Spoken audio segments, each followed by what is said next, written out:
తమిళనాడు రాజకీయాలు అంటే కేవలం పార్టీలు, ఎన్నికలు, నాయకులు మాత్రమే కాదు. ఒక ప్రత్యేక సంస్కృతి. ఆ సంస్కృతిలో సినిమా ఒక శక్తి, ఒక భావోద్వేగం, ఒక రాజకీయ ఆయుధం. తెరపై కనిపించే హీరో నిజ జీవితంలోనూ ప్రజల కోసం పోరాడే నాయకుడిగా మారడం ఈ నేల చరిత్రలో ఎన్నోసార్లు చూశాం. ఆ చరిత్రలో అగ్రస్థానంలో నిలిచిన మహానుభావులు ఎన్జి రామచంద్రన్, జయలలిత. వాళ్ల తర్వాత అదే దారిలో అడుగులు వేస్తున్న కొత్త తరం స్టార్ జోసెఫ్ విజయ్ చంద్రశేఖర్.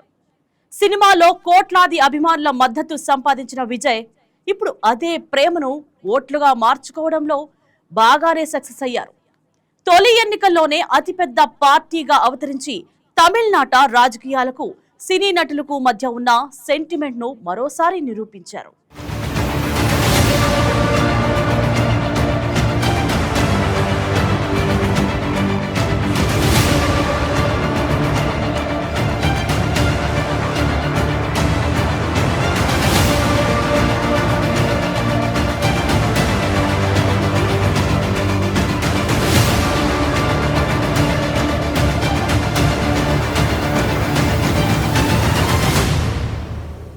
తమిళనాడు రాజకీయాల్లో సినిమా ప్రభావం గురించి మాట్లాడాలంటే కథ చాలా లోతుగా వెళ్ళాలి.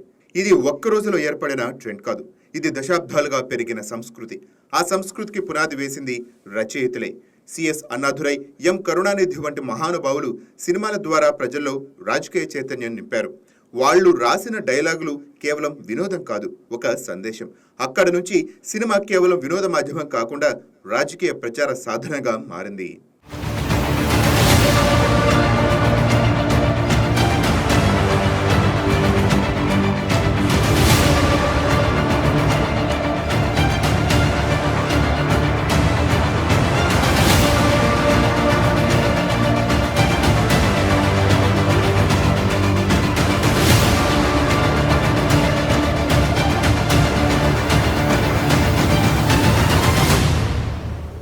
ఈ కలయికను ఒక భారీ అలగా మార్చిన వ్యక్తి ఎంజి రామచంద్రన్.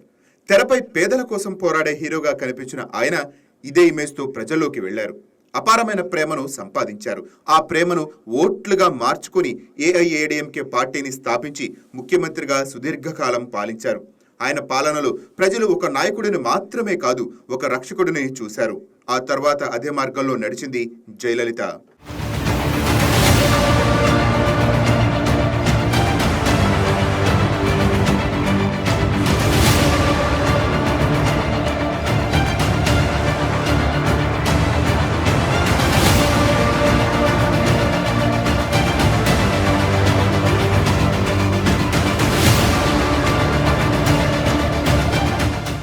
ఒక నటిగా మొదలైన జయలలిత ప్రయాణం చివరకు తమిళనాడు రాజకీయాల్లో అత్యంత శక్తివంతమైన మహిళగా ముగిసింది.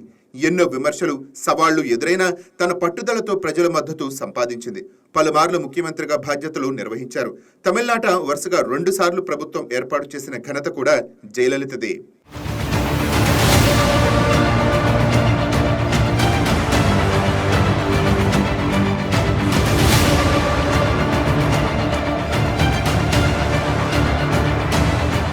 కానీ ఈ కథలో మరో కోణం కూడా ఉంది. ప్రతి నటుడు నాయకుడిగా ఎదిగేటప్పుడు శివాజీ గణేశన్ లాంటి మహానటుడు కూడా రాజకీయాల్లో ఆశించిన విజయాన్ని అందుకోలేకపోయారు. ఎందుకంటే సినిమా ఇమేజ్ ఉన్నంత మాత్రాన రాజకీయాల్లో గెలవటం సాధ్యం కాదు. ప్రజలతో నేరుగా సంబంధం, గ్రౌండ్ స్థాయి పని, దీర్ఘకాలిక వ్యూహం అన్నీ ముఖ్యమే.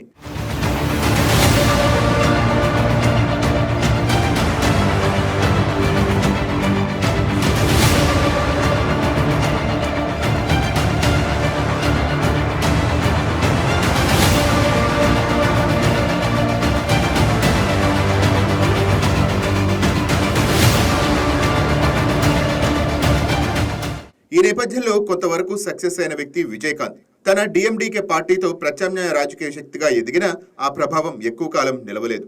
ఇది తమిళనాడు రాజకీయాల్లో స్థిరంగా నిలవటం ఎంత కష్టమో చూపించింది. ఇక ప్రస్తుత కాలానికి వస్తే కమల్ హాసన్ కూడా మక్కల్ నిధి మయ్యం ద్వారా కొత్త రాజకీయ సంస్కృతికి తీసుకురావాలని ప్రయత్నిస్తున్నారు. కానీ ఇప్పటి వరకు ఆయన పెద్ద ఎలక్షన్ బ్రేక్ రావటం లేదు. ఇదే సమయంలో ఉదయనిధి స్టాలిన్ వంటి నాయకులు రాజకీయ కుటుంబ వారసత్వంతో పాటు సినీ బ్యాక్గ్రౌండ్తో ముందుకు వస్తున్నారు. ఇలాంటి పరిస్థితుల్లో ఇప్పుడు అందరి దృష్టిని ఒక్కరిపై నిలిచింది దళపతి విజయ్.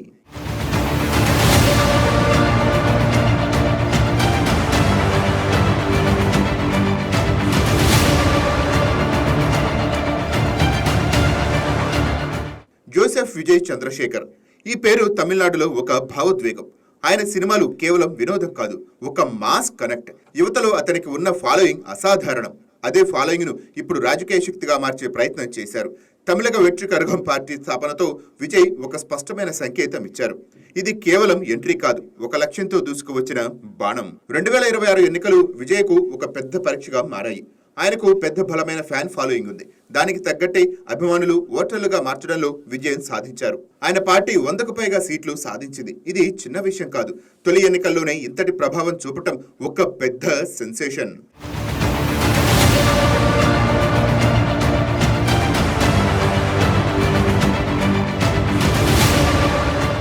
కానీ ఇక్కడే అసలు సవాలు మొదలవుతుంది.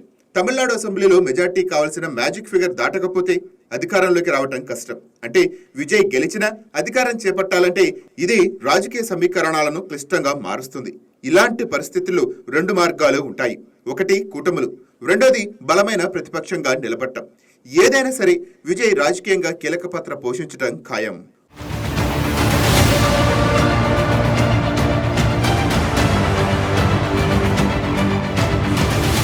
ఒకవేళ ఏ పార్టీ ప్రభుత్వాన్ని ఏర్పాటు చేయలేకపోతే మళ్లీ ఎన్నికలు నిర్వహించాల్సిన పరిస్థితి.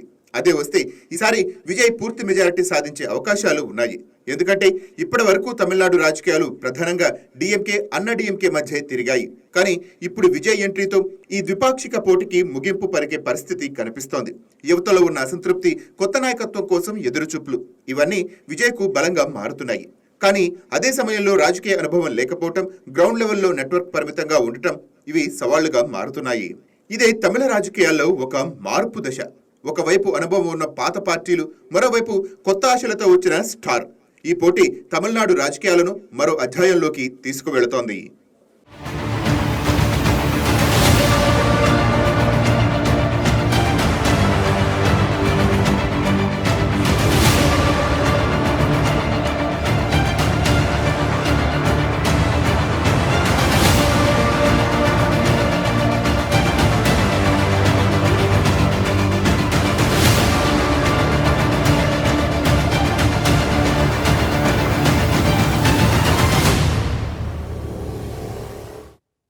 తెరపై హీరోగా ప్రజల హృదయాలను గెలుచుకున్న వ్యక్తి ఇప్పుడు రాజకీయాల్లో కూడా అదే స్థాయిలో నిలబడగలడా అన్న ప్రశ్నకు సమాధానం కాలమే చెప్తుంది.